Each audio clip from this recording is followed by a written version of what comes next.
ನಮಾಮಿ ಶಂಕರ. ನಾಡಿನ ಸಮಸ್ತ ವೀಕ್ಷಕ ಬಂಧುಗಳ ಪಾದಾರವಿಂದಗಳಿಗೆ ನನ್ನ ಶಿರಸಾಷ್ಟಾಂಗ ನಮಸ್ಕಾರಗಳು. ಎಲ್ಲರಿಗೂ ಯುಗಾದಿ ಹಬ್ಬದ ಶುಭಾಶಯಗಳು. ವೃಶ್ಚಿಕ ರಾಶಿ, ಗುರು ಅಷ್ಟಮ, ಗುರುಬಲ ಇಲ್ಲ ಗುರುಗಳೇ. ಯಾರು ಹೇಳಿತ್ತು? ಎಲ್ಲಿ ನೋಡ್ತಿದ್ದಾನೆ ನೋಡಿ, ನಿಮಗೆ ಗುರುಬಲ ಇಲ್ಲ. ಮರೆಯಾಗಿ ಅಷ್ಟಮದಲ್ಲಿ ಗುರು ಇದ್ದರೂ ನಿಮ್ಮ ಧನಸ್ಥಾನ ನೋಡ್ತಿದ್ದಾನೆ, ಸುಖ ಸ್ಥಾನ ನೋಡ್ತಿದ್ದಾನೆ. ನೀವು ಗೋವಿಂದ ಆಗ್ಬಿಡ್ಬೇಕಿತ್ತು 2025. ಕೆಲವು ವೃಶ್ಚಿಕ ರಾಶಿಯವ್ರಿಗೆ ಏನೇನೋ ನಡೆದಿದೆ ವಿಚಿತ್ರಗಳು. ಆರೋಗ್ಯ ಸಮಸ್ಯೆ, ಆರ್ಥಿಕ ಸಮಸ್ಯೆ, ಹಣಕಾಸು ಸಮಸ್ಯೆ, ಸಾಲದ ಸಮಸ್ಯೆ, ಅಪವಾದದ ಸಮಸ್ಯೆ, ಬಿಕ್ಕಟ್ಟುಗಳ ಸಮಸ್ಯೆ. ಈ ವರ್ಷ 72 ದಿನ ನಡೀಲಿ. ನಿಮ್ಮನ್ನು ತಡೆಯೋರು ಯಾರಿದ್ದಾರೆ ಅಲ್ಲಿ ನೋಡಿ. ಪಂಚಮದಲ್ಲಿ ಯಾರು ಕುಳಿತಿದ್ದಾರೆ? ಲಕ್ಷ್ಮೀ ಯೋಗ, ಲಕ್ಷ್ಮೀನಾರಾಯಣ ಯೋಗ ಪಂಚಮದಲ್ಲಿ ಕುಳಿತಾರೆ. ವೃಶ್ಚಿಕ ರಾಶಿಯವರಿಗೆ ಲಕ್ಷ್ಮೀನಾರಾಯಣ ಎಲ್ಲರೂ ಬಂದಾಗೆ. ಸುಖದಲ್ಲಿ ಅಲ್ಲೊಂದು ಕುಜ, ರಾಹು, ಬುಧ, ಅಲ್ಲಿ ಕುಳಿತಿರೋದು ರಾಹುಗಳು. ಎಲ್ಲರೂ ನಿಮ್ಮನ್ನ ನೋಡ್ತಿದ್ದಾರೆ. ನಿಮ್ಮ ಸುಖದಲ್ಲಿ ಏನೋ ಇದು ಇಂಥ ಮನೆ, ಇಂಥ ಕಟ್ಟೋಟು ಅಂತ ಜೊಂಡು. ನೀವು ನೋಡಕ್ ಕಟೌಟ್ ಅಷ್ಟೇ. ಗುರು 72 ದಿನ ಆದ್ಮೇಲೆ ಅಲ್ಲಿಗೆ ಬರ್ತಾನೆ. There that beautiful. ವೃಶ್ಚಿಕಕ್ಕೆ ಗುರುಸಾರದಿಂದಲೇ ಪಂಚಮ ದೃಷ್ಟಿ. ಪುತ್ರಯೋಗಂ, ಸುಪುತ್ರ ಯೋಗಂ, ಪುತ್ರಿ ಯೋಗಂ, ಕುಟುಂಬ ಯೋಗಂ. ಮನೇಲಿ ಒಂದು ಮದುವೆ, ಮುಂಜಿ, ಹಬ್ಬ, ಸಡಗರ, ವಿವಾಹ, ಏನೇನೋ ನಡೆಯುತ್ತೆ. ಉಪನಯನ ಎಲ್ಲ ನಡೆಯುತ್ತೆ. ನಿಮಗೆ ನಿಂತು ಹೋದ ಮದುವೆ ನಡೆಯುತ್ತೆ, ನಿಂತು ಹೋದ ಮನೆ ನಡೆಸುತ್ತೆ. ಯಾರೋ ಬಂದು ಕೈ ಹಿಡ್ಕೋತಾರೆ.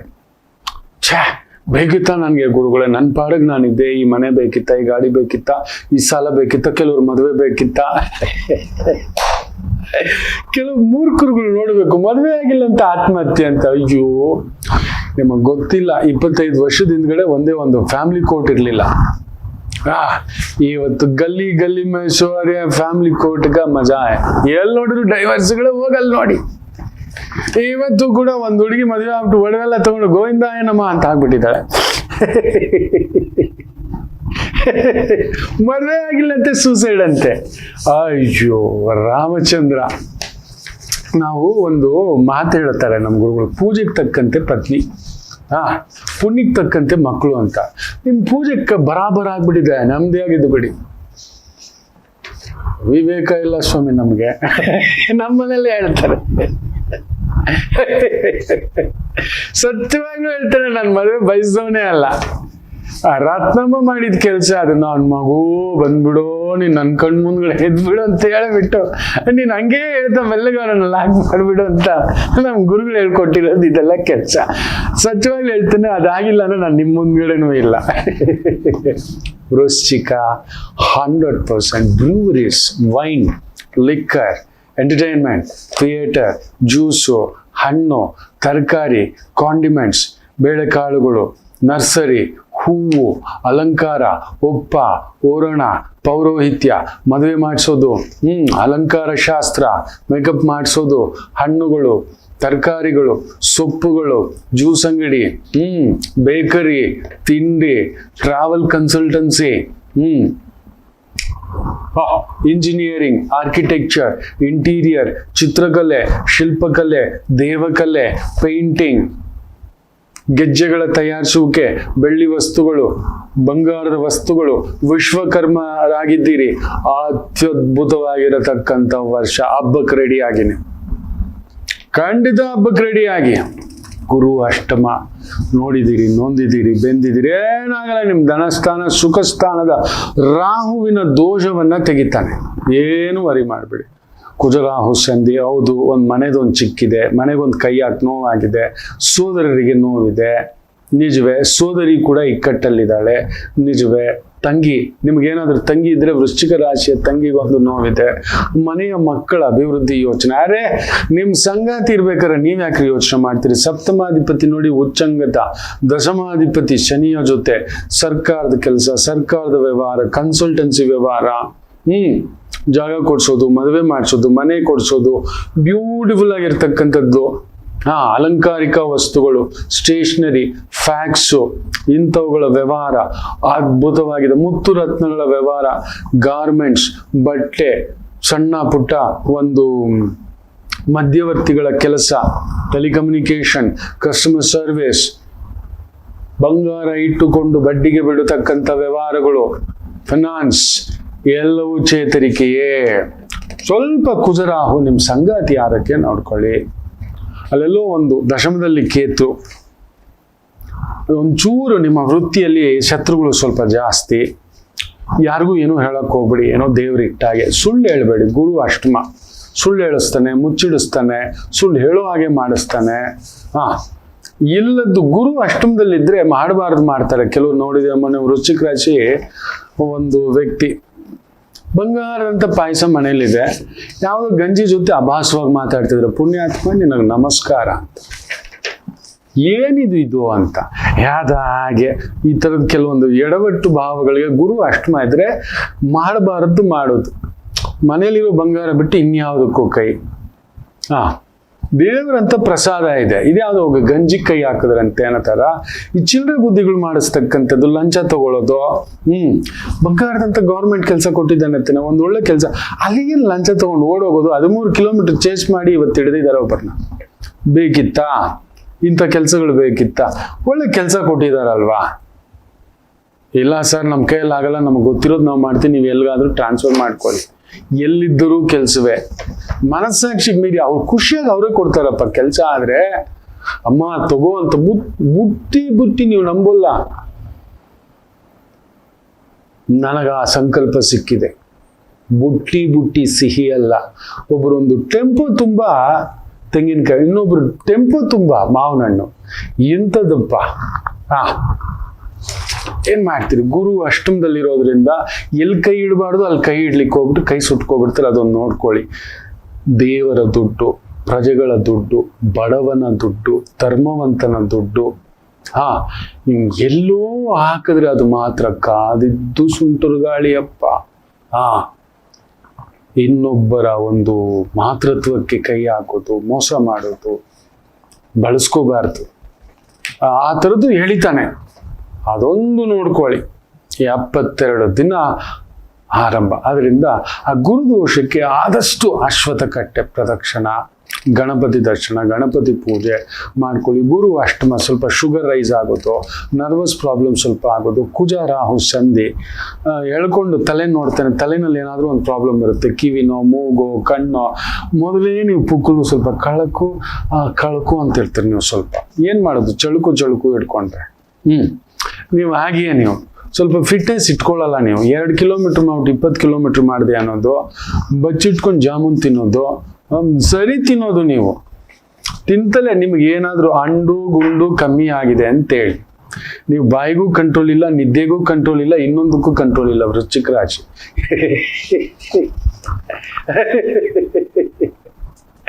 ಅಂಥದ್ದೊಂದು. ನಿದ್ದೆ ಕಂಟ್ರೋಲ್ ಇಲ್ಲ, ಊಟಕ್ಕೆ ಕಂಟ್ರೋಲ್ ಇಲ್ಲ, ನೀರು ಕುಡೀರಿ ಅಂದ್ರೆ ಮಾತ್ರ ಕುಡಿಯೋಲ್ಲ, ವಾಕಿಂಗ್ ಮಾಡಿ ಅಂದ್ರೆ ಮಾಡೋದಿಲ್ಲ. ಇನ್ನೇನ್ ಮಾಡೋದು? Heart attack problem. ಗುರು ಎಲ್ಲಿ ನಿಂತಿದ್ದಾನೆ ನೋಡಿ. ಕುಜ ವೃಷಭವನ್ನ ನೋಡ್ತಾನೆ. ಆರೋಗ್ಯದ ಮೇಲೆ ಮೈಯೆಲ್ಲ ಪ್ರಜ್ಞೆ ಆಗಿರ್ಲಿ. ಏನೇನೋ ತಿನ್ನೋದು, ಎಲ್ಲೋ ತಿನ್ನೋದು, ಯಾವುದೋ ಮಾಡೋದು, ಸ್ವಲ್ಪ ಜಾಗರೂಕತೆ. Maintain your food diet and healthy diet. ಇನ್ನೇನು ತೊಂದರೆ ಇಲ್ಲ. ಧನಸ್ಥಾನೆ ತನ್ನ ಸ್ವಂತ ಮನೆಯಾದಂಥದ್ದನ್ನ ಗುರು ನೋಡ್ತಿರೋದ್ರಿಂದ ಫ್ಯಾಂಟಾಸ್ಟಿಕ್. ಧನುಸು ರಾಶಿ ಗುರು ದೃಷ್ಟಿ ಇರತಕ್ಕಂಥದ್ದು. ರಾಶಿಯಾಧಿಪತಿಯೇ 7ನೇ ಮನೆಯಲ್ಲಿ ಕುಳಿತಿದೆ. ಯಾರ ಸಾರದಲ್ಲಿ? ಗುರು ಸಾರದಲ್ಲಿ ಕುಳಿತು ನಿಮ್ಮ ಮನೆ ನೋಡ್ತಿರೋದ್ರಿಂದ ಅರ್ಧ ಬಲ. ಹುಷಾರಾಗಿ. ಅರ್ಧ ಬಲವೇ. 3ನೇ ಮನೆಯಲ್ಲಿ ಚಂಡಿ ರಾಹು ಕುಳಿತಿರೋದು. 3 ಚಂಡಿಗಳು. 4ನೇ ಮನೆಯಲ್ಲಿ ಅರ್ಧ ಅಷ್ಟಮ ಶನಿ. ಈ 70-72 ದಿನ ಗುರುಬಲವೇ. ಮಳೆಗಾಲ. ಏನೇನ್ ಮಾಡ್ಕೋಬೇಕು ಎಲ್ಲ ಎತ್ತಿಟ್ಕೊಳ್ಳಿ. ಇನ್ನು ನಂತರದ ಒಂದು 180 ದಿನ ಎಚ್ಚರಿಕೆಯಿಂದ ಇರಿ. ಅಂದ್ರೆ ಅಷ್ಟಮ ಗುರು ಹೋಗ್ತಾನೆ. ಅರ್ಧ ಅಷ್ಟಮ ಶನಿಯ ಪೂರ್ಣ ಪ್ರಭಾವಕ್ಕೆ ಬರ್ತೀರಿ. ಅರ್ಧ ಅಷ್ಟಮ ಶನಿ ಅಂದ್ರೆ ನನ್ನ ರಾಮಚಂದ್ರ ವನವಾಸವೇ. ನನ್ನ ರಾಮಚಂದ್ರ ಪ್ರಭು ಅರ್ಧ ಅಷ್ಟಮ ಶನಿ ನೆನಪಿಟ್ಟುಕೊಳ್ಳಿ. ಅದು ಶನಿಚಾರದಲ್ಲೇ ಶನಿ ಇದ್ದಾನೆ. ಅಲ್ಲಿ ಬೇರೆ ಬುಧನ್ ಸಾರದಲ್ಲಿ ಶುಕ್ರ ಇದ್ದಾನೆ, ಬಾಧಕಾಧಿಪತಿ. ಸೂರ್ಯ ಶನಿಸಾರ, ಚಂದ್ರ ಶನಿಸಾರ, ಅಲ್ಲಿಗೆ ಮೂರು ಅರ್ಧಾಷ್ಟಮ ಶನಿ. ಅಂದರೆ ಏನೋ ಮಾಡಬಾರ್ದಕ್ಕೆ ಈಗಲಿಂದಲೇ ಪ್ರಚೋದನೆ ಮಾಡಿಸ್ತಾನೆ. ಬಂದ್ಬಿಡು, ಮನೆ ಹಾಕ್ಬಿಡೋಣ, ಜಾಗಕ್ಕೆ ಕೈ ಹಾಕ್ಬಿಡೋಣ, ದೊಡ್ಡದೊಂದು ಬಿಸ್ನೆಸ್ ಮಾಡ್ಬಿಡೋಣ. ನನ್ನ ಲಿಮಿಟ್ ಬಿಟ್ಟು ನಾನು ದಾಟಲ್ಲ. ಯಾಕಂದ್ರೆ ಲಗ್ನಾಧಿಪತಿ ಹೋಗಿ ಇನ್ನೊಬ್ರ ಮನೆಯಲ್ಲಿ, ಅಂದ್ರೆ ನಾವು ಹೋಗಿ ಇನ್ನೊಬ್ರ ಮನೇಲಿ ಕೂತಿದ್ದೇವೆ. ನಿಮ್ಮ ಮನೆಗೆ ನಾನು ಬಂದ್ರೆ ನೀವು ಹೇಳ್ತೀರಿ, ಗುರುಗಳೇ ಏನ್ ಬೇಕಾದ್ರೂ ತಗೊಳ್ಳಿ, ಗುರುಗಳೇ ಏನ್ ಬೇಕಾದ್ರೂ ತಿನ್ನಿ, ಎಲ್ಲಿ ಸಂಕೋಚ, ಏನ್ ಅನ್ಕೋತಿರೋ? ನನಗೇನೋ ಒಂದು ಚೋಂಬು ಮಜ್ಜಿಗೆ ಕುಡಿಬೇಕು, ಒಂದು ಅಂಡೆ ಅಂತ ಇಟ್ಕೋ, ನಾನು ಇಷ್ಟು ಕುಡಿಯೋಕ್ಕೂ ಸಂಕೋಚವೇ. ಗುರುಗಳೇ ಇದೆಲ್ಲ ನಿಮ್ಮದೇ, ಗುರುಗಳೇ ರೂಮ್ನಲ್ಲಿ ಆಗೋಲ್ಲ, ಅದು ಬಾಡಿಗೆ ಮನೆ. ಈ ವರ್ಷ ನೀವು ಬಾಡಿಗೆ ಮನೆಗೆ ಹೋಗ್ತೀರಿ, ಅಂಥದ್ದೊಂದು ಪ್ರಭಾವ. ಇನ್ನೊಬ್ಬರ ಕಂಟ್ರೋಲ್ಗೆ ಬರ್ತೀರಿ. ಅದರಿಂದ 70-72 ದಿನ ಫ್ಯಾಂಟಾಸ್ಟಿಕ್. ನಂತರದ 180, ನಂತರ ಗೋದಾವರಿ ಪುಷ್ಕರಕ್ಕೆ ಒಂದು ಅಕ್ಟೋಬರ್ ಎಂಡು, ನವೆಂಬರ್ ಫಸ್ಟ್ ವೀಕಲ್ಲಿ ಬರ್ತಾನೆ ಗುರು. ಆಗ ಅದ್ಭುತ. ಸೊ ಅದರಿಂದ ಜೂನ್ 2ರಿಂದ ಅಕ್ಟೋಬರ್ 30ವರೆಗೂ ದೊಡ್ಡ ಕಾರ್ಯ. ಈಗಲಿಂದಲೇ ಅದನ್ನ ಹಾಕೋಬಿಡಿ. ಏನ್ ಪ್ಲಾನು ಇಲ್ಲಪ್ಪ, ಯಾವ ಮದುವೆ ಖರ್ಚುಗಳು, ಇನ್ನೊಂದು ಖರ್ಚುಗಳು, ಇನ್ನೊಂದು ಬಿಸ್ನೆಸ್, ಇನ್ನೊಂದು ಎಕ್ಸ್ಪ್ಯಾನ್ಷನು, ಇನ್ನೊಂದು ಯಾವುದು ಪಬ್ ತೆಗಿತೀನಿ, ಇನ್ನೊಂದು ಯಾವುದು ಕ್ಲಬ್ ತೆಗಿತೀನಿ, ಇನ್ನೊಂದು ಯಾವುದು ಬಿಸ್ನೆಸ್ ಮಾಡ್ತೀನಿ, ಇನ್ನೊಂದು ಯಾವುದು ಮನೆ ಕಟ್ತೀನಿ, ಇನ್ನೊಂದು ಯಾವುದು ದೊಡ್ಡ ಇನ್ವೆಸ್ಟ್ಮೆಂಟ್ ಮಾಡ್ತೀನಿ. ನಾನವನಲ್ಲ. ಹೌದು, ಭಾಗ್ಯಕಾರಕ ಸೂಪರ್. ಶನಿಸಾರದಲ್ಲಿದ್ದಾನಪ್ಪ. ಅಷ್ಟಮಾಧಿಪತಿ ಬಾಧಕ ನಕ್ಷತ್ರದಲ್ಲಿದ್ದಾನಪ್ಪ. ಸೊ ಅಲ್ಲಿಗೆ ಬಾಧೆ. ಇವುಗಳೆಲ್ಲ ಆಸೆ, ಅಧಿಕಾರದ ಆಸೆ. ಸೂರ್ಯ ಅಧಿಕಾರ, ಪದವಿ, ಅಡ್ಮಿನಿಸ್ಟ್ರೇಷನ್, ಇನ್ನೊಂದು. ಸೊ ಇಂಥದ್ದು ಆಸೆಗಳ ಮೂಟ ಚೆನ್ನಾಗಿರುತ್ತೆ. ಯಾರೋ ಬರ್ತಾನೆ ಒಂದು ಬಾಟ್ಲ್ ಇಟ್ಕೊಂಡು, ಸರ್ ಈ ಬಿಸ್ನೆಸ್ ಸಾಕೋದಾಗಿದೆ, ನೀವು ಮಾಡಿಬಿಡಿ ಸರ್, ನೀವೇನು ಇಲ್ಲ ಸರ್ ಅಂತ. ಒಂದು 100 ಬಾಟ್ಲು ಅನ್ಕೋತೀರಿ, ಬೇರೆ ಇನ್ನೇನೋ ಆಗೋಗುತ್ತೆ. ಅದಕ್ಕೆ ನೋಡೋದು ವರ್ಷ ಭವಿಷ್ಯ. ನಮ್ಮನ್ನ ಇಂಥ ಪ್ರಚೋದನೆಗಳು ಒಳ್ಳೆ ಕಾಲ. ಈಗ 70 ದಿನ. ಅದರ ನಂತರ ಕರುಗಾಲ, ಅಂದ್ರೆ ಬರಗಾಲ. ನಿಮಗೆ ಅಷ್ಟಮದಲ್ಲಿ ಗುರು ಕುಳಿತ, ದೇಶಾಂತರ, ಚೀಟಿ ವ್ಯವಹಾರಗಳು, ಯಾರ್ಯಾರ್ದು ದುಡ್ಡು ತಗೊಂಡು ಏನೋ ಗುಡ್ಡೆ ಮಾಂಸ ಕೊಡ್ತೀವಿ ಅಂತ, ರೇಷನ್ ಕೊಡ್ತೀವಿ ಅಂತ, ನಿಮ್ಗೆ ಲಕ್ಕಿ ಕೂಪನ್ ಕೊಡ್ತೀವಿ ಅಂತ ಏನೇನೋ ವ್ಯವಹಾರಗಳು ಮಾಡಿರ್ತಾರೆ. ಅಷ್ಟಮ ಗುರು ವನವಾಸ ಗುರು, ನೆನ್ಪಿಟ್ಕೊಳ್ಳಿ, ಹೋಗ್ಲೇಬೇಕು. ಆದ್ದರಿಂದ ಮೊದಲೇ ಹುಷಾರಾಗ್ಬಿಟ್ರೆ ನಾನು ಎಲ್ಲೂ ವನವಾಸಕ್ಕೆ ಹೋಗೋದು ಬೇಡ. ನಾನು ಇದ್ದಿದ್ರಲ್ಲಿ ಈಗಲಿಂದಲೇ ನಾನು ಸ್ವಲ್ಪ ಎತ್ತಿಟ್ಕೋತಿದ್ದೇನಪ್ಪ. ಇಲ್ಲ ಯಾವಾಗಲೂ ಮಾಡಿದ್ದು. ಸೂರ್ಯ ಅಧಿಕಾರ ಇದ್ದಾಗ ಬಳಸಿದ್ರಿ, ಲಂಚ ಗಿಂಚ, ಈಗ ಎದ್ದು ಬುಗಕ್ಕಂತೆ ಒಟ್ಟು income tax raid, Lokayukta raid, ಸಿಗಬಾರ್ದು ಸಿಕ್ಕಾಕೊಂತು, ಸಿಗಬಾರ್ದವ್ರ ಜೊತೆ ಸಿಕ್ಕಾಕೋತೀರಾ. ಶುಕ್ರ ಬೇರೆ ಇರೋದ್ರಿಂದ ಪರಪುರುಷವೋ ಪರಸ್ತ್ರೀಯೋ ಇನ್ನೊಂದು ಬೇರೆ ಬೇರೆ ಅನೈತಿಕಗಳು ಮಾಡಲಾರದ್ದು ಮಾಡಿದ್ರಿ. 70 ದಿನ ನಾನು ಏನ್ ಹೇಳ್ತಿದ್ದಾನೆ, ಸೆಟಲ್ ಡೌನ್. ಇದು ಒಂದು ಮನೆ ಸ್ವಲ್ಪ ಸಣ್ಣ ಪುಟ್ಟ ಪೇಂಟಿಂಗ್ ಮಾಡ್ಕೊಂಡೆ, ನಾನು ಹೊಡೆದು ಕಟ್ತೀನಿ, ಇನ್ನೊಂದು ಕಟ್ತೀನಿ, ಬೇಡ, ಸಾಲಕ್ಕೆ ಬೀಳ್ತೀರಿ. 100% ಜೂನ್ ಮೇಲೆ ನಿಮಗೆ ಸಾಲದ ಒಂದು ಪ್ರಭಾವಕ್ಕೊಳಗಾಗ್ತೀರಿ. ಯಾಕಂದ್ರೆ ಷಷ್ಠಾಧಿಪತಿ ಸುಖದಲ್ಲಿದ್ದಾನೆ. ಅದರಿಂದ ಅವನೇನ್ ಮಾಡ್ತಾನೆ, ಹಿಂಗೆ ಸುಖ ಕಾಣೋದು ಚೆನ್ನಾಗಿದೆ. ಏನಂದ್ರೆ ಒಂದು ಡೈಮಂಡ್ ನೆಕ್ಲೆಸ್ಸು 2 ಲಕ್ಷ ಎತ್ಕೊಂಡು ಹೋದ್ರಿ, ಆಸೆ ಮಾತ್ರ 10 ಲಕ್ಷ. ಸರ್ ಕ್ರೆಡಿಟ್ ಕಾರ್ಡಲ್ಲಿ ಕಟ್ಬಿಡ್ತೀನಿ ಕೊಡಿ ಅಂತ ತಗೋಬಿಟ್ರಿ.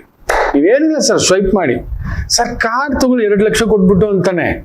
ಶುಕ್ರ, ಬಂಗಾರ, ಮನೆ, ಈ ಥರದ್ದು ಪರಿಭ್ರಮಣ ನಿಮ್ಮನ್ನು ಎಳಿತಾನೆ. ಕನ್ಫರ್ಮ್ ಧನುಸು ರಾಶಿ ನಿಮಗೆ ಈ 70 ದಿನದಲ್ಲಿ ಏನೇನೋ ಹೇಳ್ಕೊಂಡು ಹೋಗುತ್ತೆ. ಅದಂತೆ ಇದಂತೆ, ಅದು ಮಾಡ ಇದು ಮಾಡ, ಏನಿದೆ ಅದು ಉಳಿಸ್ಕೋತಾನೆ. ದೊಡ್ಡ ಆಸೆಗೆ ಹೋಗಲ್ಲ, ಗೊತ್ತಿಲ್ಲದವ್ರ ಜೊತೆಲಿ ಹೋಗಲ್ಲ, ಗೊತ್ತಿಲ್ಲದ ವ್ಯವಹಾರ ಮಾಡಲ್ಲ, ಗೊತ್ತಿಲ್ಲದ ವ್ಯಾಪಾರ ಮಾಡೋಲ್ಲ, ನನಗೂ ಅದಕ್ಕೂ ಗೊತ್ತಿಲ್ಲ. ಎಸ್, ಈ ಒಂದು ಇದರಲ್ಲಿ 70 ದಿನ ನಿಜವಾಗ್ಲೂ ನಿಮ್ಗೆ ಮಳೆಗಾಲವೇ. ಅದರಿಂದ ಕೊಡದಲ್ಲಿ ತುಂಬಿಸ್ಕೊಳ್ಳಿ. ಒಳ್ಳೆ ಬೆಲ್ಲ, ಒಳ್ಳೆ ಹಣ್ಣು, ಒಳ್ಳೆ ಆತ್ಮೀಯರು, ಅವ್ರಗಳ ಜೊತೆಲಿರಿ. ಯಾರೋ ಹೇಳ್ತಾನೆ ಪ್ರಭೋಕು ದೊಡ್ಡದು, ನಮ್ಮ ಅಳತೆಗೆ ಮೀರಿದು. ಅಂದ್ರೆ ನಿಮ್ಮ ಹತ್ರ 1 ಕೋಟಿ ಇದೆ ಅಂದ್ರೆ 10 ಲಕ್ಷದ ರಿಸ್ಕು, ಅದು ನಾನು ಒಪ್ಪಲ್ಲ. ಧನುಸು ರಾಶಿಯವರು 1 ಲಕ್ಷದ ಮೇಲೆ ರಿಸ್ಕ್ ತಗೊಳಕ್ ಒಪ್ಪಲ್ಲ ನಾನು. 1 ಕೋಟಿ ಇದೆ ಅಂದ್ರೆ 1% ಅಷ್ಟೇ. ಟ್ರೇಡಿಂಗ್ ಅಂತೆ, ಸ್ಟಾಕ್ ಮಾರ್ಕೆಟ್ ಅಂತೆ, ಹೋಟ್ಲ್ ಇಡ್ತೀನಿ, ಇನ್ನೊಂದೇನೋ ಮಾಡ್ತೀನಿ, ಮೆಸ್ ಇಡ್ತೀನಿ, ಗೋವಿಂದ, ನಿಮ್ಮ ದುಡ್ಡು ನಿಮ್ಮ ಕೈಗೆ ಬರೋಲ್ಲ. ಲೀಗಲ್ಲು, ಮೆಸ್ಸು, ಇನ್ನೊಂದು 70 ದಿನದಲ್ಲಿ ಏನೇನು ಮಾಡಬೇಕು ಕುತ್ಕೊಂಡು ಸೆಟಲ್ ಮಾಡ್ಕೊಳ್ಳಿ. ಪಾರ್ಟ್ನರ್ಸ್ ಇದ್ದಾರಾ, ಸರ್ ಇನ್ನು ನಾನು ಎಕ್ಸ್ಪ್ಯಾನ್ಷನ್ ಮಾಡಲ್ಲ, ಸಾಕು. ಇರೋರ ಜೊತೆಲೇ ಮಾಡ್ತಾನೆ, ಗೊತ್ತಿರೋರ ಜೊತೆಲೇ ಮಾಡ್ತಾನೆ, ಗೊತ್ತಿಲ್ದಿರೋರ ಜೊತೆಲಿ ಮಾಡೋಲ್ಲ. ಅಲ್ಲಿ ಬುಧ, ರಾಹು, ಕುಜ 3ನೇ ಮನೆಯಲ್ಲಿ ಕುಳಿತು ಷಷ್ಠಭಾವವನ್ನೇ ನೋಡ್ತಿದ್ದಾರೆ ಅವರು. ಮನೆ ಕಟ್ತೀನಿ, ಜಾಗ ತೆಗಿತೀನಿ, ಇನ್ನೊಂದು ನಾ ಕಮಿಷನ್ ಏಜೆಂಟ್ ವ್ಯವಹಾರ ಮಾಡಿ teaching, tuition, coaching, mutual fund, insurance, doctor, nurse, compounder, medicine, stationery, ಪುಸ್ತಕ, ಬರವಣಿಗೆ, ಲೇಖನ, ಒಂದು ಸಣ್ಣ ಕಾಂಡಿಮೆಂಟು, ಸಣ್ಣ ಮೆಸ್ಸುಗಳವರೆಲ್ಲ ಆಲ್ರೆಡಿ ಮುಚ್ಕೊಂಡು ಹೋಗ್ಬಿಟ್ಟಿದ್ದಾರೆ. ಇನ್ನೊಂದು 10 ದಿನ ಗ್ಯಾಸ್ ಇಲ್ಲ ಅಂದ್ರೆ ಏನ್ ಕತೆ? ಗ್ಯಾಸು ಸ್ಟಾಕ್ ಇಡಕ್ಕಾಗಲ್ಲ ಮಕ್ಕಳೇ, ಗ್ಯಾಸು ಸ್ಟಾಕ್ ಇಡಕ್ಕಾಗಲ್ಲ. ಪೆಟ್ರೋಲ್ ಇಡ್ಬೋದು, ಅದೊಂದು 70-75 ದಿನಕ್ಕಿದೆ ನಮಗೆ. ಆಲ್ರೆಡಿ 1-2 ಹಡಗುಗಳು ಬಂದು ಒಂಚೂರು ಬಂದು ನಿಲ್ತಾ ಇದೆ ಉಸಿರಾಡಿಸ್ಲಿಕ್ಕೆ. ಅದರಿಂದ ಧನುಸು ರಾಶಿ ಹೋಟೆಲ್ ಬಿಸ್ನೆಸ್ ಅಲ್ಲಿ ಇದ್ರಿ, ಯಾವ ಬಿಸ್ನೆಸ್ ಇದ್ರೂ ತುಂಬಾ ಹುಷಾರು, ದೊಡ್ಡ ರಿಸ್ಕು. ಇನ್ನೊಂದಷ್ಟು ಎಕ್ಸ್ಪೆರಿಮೆಂಟ್ ಮಾಡ್ತೀನಿ. ಕಲಾರಂಗದಲ್ಲಿದ್ದರೆ ನಿಮ್ಗೆ ಅವಮಾನಗಳಾಗತಕ್ಕಂಥದ್ದು, ರಾಜಕೀಯದಲ್ಲಿದ್ದರೆ ಅರೆಸ್ಟ್ ಆಗ್ಬಿಡ್ತೀರಿ, ಮೋಸದ ದುಡ್ಡು, ಇನ್ನೊಂದು. ಕಲಾರಂಗದಲ್ಲಿದ್ದು ದೊಡ್ಡ ಇನ್ವೆಸ್ಟ್ಮೆಂಟ್ ಮಾಡಿ ನೋಡಿ. ಆಲ್ರೆಡಿ ಜನನಾಯಕನ ಕತೆ ಏನಾಯ್ತು, KVN ಕತೆ ಏನಾಗಿದೆ ಏನ್ರಿ? OTT ರೈಟ್ಸ್ ಕೂಡ ಡಮಾಲ್ ಆಗಿಬಿಟ್ಟಿದೆ. ಈಗ ಎಲೆಕ್ಷನ್ ಪ್ರೋಟೋಕಾಲ್ ಬಂದಿದೆ, ಇನ್ನು ಪಿಕ್ಚರ್ ರಿಲೀಸ್ ಆಗೋಕ್ಕಾಗಲ್ಲ, ಮಾಡೋ ಆಗಿಲ್ಲ. ಅವೆಲ್ಲ ಮಾಡಬೇಡಿ, ಸ್ಟಂಟ್ ಎಲ್ಲ ಅಂತ ಹೇಳ್ತಾರೆ. ಪಿಕ್ಚರ್ ಮುಗಿದ ಮೇಲೆ, ಎಲೆಕ್ಷನ್ ಪಿಕ್ಚರ್ ಮುಗಿದ ಮೇಲೆ ಅನ್ನತಕ್ಕಂಥ ಬಾಬತ್ತು. ಸೊ ಧನುಸು ರಾಶಿ ಅಂತ ಒಂದು production house, theatre, movies, pub, club, ನಿಮ್ಮ ಕ್ಲಬ್ ಮೇಲೇನೆ ರೈಡ್ ನಡೆಯೋದು. ನಿಮ್ಮ ಬಾರಲ್ಲಿ ಬಿಸ್ನೆಸ್ಸೇ ಬಿದ್ದೋಗುತ್ತೆ. ಯಾವನ ಬಂದು ಹೊಡೆದು ಸೀಲ್ ಗುದ್ಬಿಟ್ಟು ಹೋಗ್ತಾರೆ. ಲಂಚ ತಗೊಂಡಿರ್ತಾರೆ, ತಿರುಗಿ ಈ ಕಡೆಯಿಂದ ಇನ್ನೊಬ್ಬನ ಕಳಿಸ್ಬಿಟ್ಟು ಸೀಲ್ ಹಾಕ್ಸಿರ್ತಾರೆ. ಇಂಥ ಸಮಸ್ಯೆಗಳಿಗೆ ಸಿಲ್ಕಾಕೋಗ್ಬಿಡ್ತೀರಿ. ಆರೋಗ್ಯದ ಕಡೆ ಗಮನ ಕೊಡಿ. ರಾಮರೊಂದೇ ನೆನಪಿಟ್ಟುಕೊಳ್ಳಿ. ರಾಮರ ಪಾದಕ್ಕೆ ಶರಣಾಗತಿ. ಇವತ್ತಿನಿಂದ 360 ದಿನವೂ ಕೂಡ ರಾಮರಾಲಯ, ರಾಮ ಮಂತ್ರ ಜಪ ಇಷ್ಟೇ ಮಾಡಬೇಕು. ರಾಯರ ಸನ್ನಿಧಾನ, ನಿತ್ಯ ರಾಯರದೊಂದು ಫೋಟೋ ಇಟ್ಕೋಬೇಡಿ. ಇಲ್ಲ ಕೈವಾರ ಕ್ಷೇತ್ರಕ್ಕೆ ಹೋಗ್ಬಿಟ್ಟು ಆಗಾಗ ಒಂದು ಬಳೆ ದಾನ, ಒಂದು ಕನ್ಯಾದಾನ, ಒಂದು ಮಾಂಗಲ್ಯ ದಾನ, ಏನೋ ಒಂದು ಅಲ್ಲಿ ಹೋಗ್ತಾ ಇರಿ. ಅಜ್ಜಯ್ಯನ ಕ್ಷೇತ್ರಕ್ಕೆ ಮೊನ್ನೆ ಒಂದು ಮಗು ಬಂದು ಹೇಳ್ತು, ಗುರುಗಳೇ ನೀವು ಹೇಳಿದ್ರಿ ಅಜ್ಜಯ್ಯನ ಕ್ಷೇತ್ರಕ್ಕೆ ಕಳಿಸ್ಕೊಟ್ಟಿದ್ರಿ ಕೈವಾರ, ಲೇಟ್ ಮ್ಯಾರೇಜ್ ಗುರುಗಳೇ, ಪಟ್ ಮದುವೆ ಮುಗಿತ್ತು ಗುರುಗಳೇ, ನೆಮ್ಮದಿ ಆಗಿದ್ದೇನೆ ಗುರುಗಳೇ, I am so much happy to you ಅಂತ. ನಾನಲ್ಲವಾ, ನನ್ನ ಅಜ್ಜಯ್ಯ, ನನ್ನ ಕೈವಾರ ತಾತಯ್ಯ ಕೊಟ್ಟಿರ್ತಕ್ಕಂಥ ಸಂಕಲ್ಪ ಅಂತ. ಕೆಲವು ಕ್ಷೇತ್ರಗಳಿದ್ದಾವೆ ಮಕ್ಕಳೇ, ನಿಮಗೆ ಗೊತ್ತಿಲ್ಲ ಅಷ್ಟೇ. ಹೋಗಿ ದರ್ಶನ ಮಾಡಿಕೊಳ್ಳಿ, ರಾಯರ ಆಶೀರ್ವಾದ ಪಡೆದುಕೊಳ್ಳಿ. ಗುರುರಾಯರ ಆಶೀರ್ವಾದ, ಮಂತ್ರಾಲಯದ ಆಶೀರ್ವಾದ ಸಾಕು. ಏನು ಮಾಡಕ್ ಹೋಗ್ಬೇಡಿ, ನೀರಲ್ಲಿ ಇಳಿಕ್ ಹೋಗ್ಬೇಡಿ, ಕುತ್ಕೊಳ್ಳಿ ದಡದಲ್ಲೇ. ಹಂಗೆ ಗೊತ್ತಿದೆ ಈಜು ಬರುತ್ತೆ, ಮುಳುಗ್ಸುತ್ತೆ, ಯಾರೋ ಬಂದು ಎಳ್ಕೊಂಡು ಸುಳಿತರ ನಿಮ್ಮನ್ನು ಕರ್ಕೊಂಡು ನಿಮ್ಮ ಹೆಸರು, ಕೆಲಸ, ಕಾರ್ಯ, ಮಾನ, ಮರ್ಯಾದೆ ಇವುಗಳನ್ನ ಕೆಡಿಸ್ತಕ್ಕಂಥದ್ದಾಗುತ್ತೆ. Very very careful. ಗುರು ಅಷ್ಟಮ ಅಂದ್ರೆ ತಗೊಂಡೋಗಿ ಕಮಿಟ್ಮೆಂಟ್ಗಳು ಮಾಡ್ಕೊಂಡು ಅದಕ್ಕೆ ಇದಕ್ಕೆ ಸಾಲಕ್ಕೆ ಬಡ್ಡಿಗೆ ಇನ್ನೊಂದಕ್ಕೆ ಅನ್ನತಕ್ಕಂಥದ್ದು ಮಾಡಿಸುತ್ತೆ. ಆದಾಯ ಕೊರತೆ ಇಲ್ಲ, ಆದ್ರೆ ಇಂಥದ್ದು ಈಗಲಿಂದಲೇ ಹಾಕ್ಸಿ ನಿಮ್ಮನ್ನ ಎಳ್ಕೊಂಡು ಹೋಗುತ್ತೆ. ಆಮೇಲೆ ನನಗೆ ಅದು ಭಯ.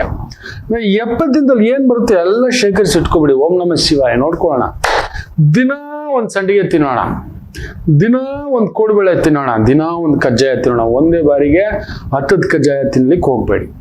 ಅದೊಂದು ನೋಡ್ಕೊಳ್ಳಿ. ನನಗೆ ಇನ್ನೇನಿಲ್ಲ, ಅದೊಂದು ಮೇಂಟೈನ್ ಮಾಡಿಬಿಟ್ರೆ ವಿಪರೀತ ರಾಜಯೋಗ. ಅಷ್ಟೇ ಲಾಭೇ ಸುಖಸ್ಥಾನಂ.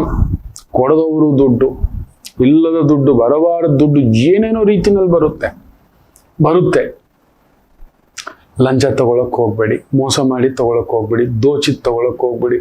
ಮಕ್ಕಳೇ, ನಾನು ನೋಡಿದನು ದೊಡ್ಡ ಅಧಿಕಾರಿ, ಮೊನ್ನೆ ಕೂಡ ಡಿಲ್ಲಿ ಮಟ್ಟದ ಅಧಿಕಾರಿ. ಚುಜೋ ಅದು ಕೇಳಬೇಡಿ. ಮಗನಿಗೆ ಅಂತಿಂತ ಕಾಯಿಲೆ ಅಲ್ಲ, ಇರೋದು ಒಬ್ಬನೇ ಮಗ. ಗುರುಗಳೇ, ಗುಪ್ತಾಂಗ ಕಾಯಿಲೆ ಬಂದ್ಬಿಟ್ಟಿದೆ ಗುರುಗಳೇ. 14 ವರ್ಷದ ಮಗ. ಎಷ್ಟು ದೋಚಿದ್ರಿ ಅಂದೆ. ಏನ್ ಗುರುಗಳೇ? ಮೈನಿಂಗ್ದು ಎಷ್ಟು ದುಡ್ಡು ದೋಚಿದ್ರಿ ಅಂದೆ. ದೋಚಿದ್ದೆ ಗುರುಗಳೇ. ಆಗಿದೆ, ಬರುತ್ತೆ ನಮಗೆ. ಆ ಮೈನಿಂಗು, ಕಲ್ಲು ಅಂದ್ರಲ್ಲ, ಕಲ್ಲಿರೋ ಜಾಗದಲ್ಲೇ ಇಟ್ಟಿದ್ದಾನೆ ನೋಡಿ, ಫಿಟ್ಟಿಂಗು ಅಂತ ಹೇಳಿದೆ. ಹಾಗೆ ಹೇಳ್ದೆ.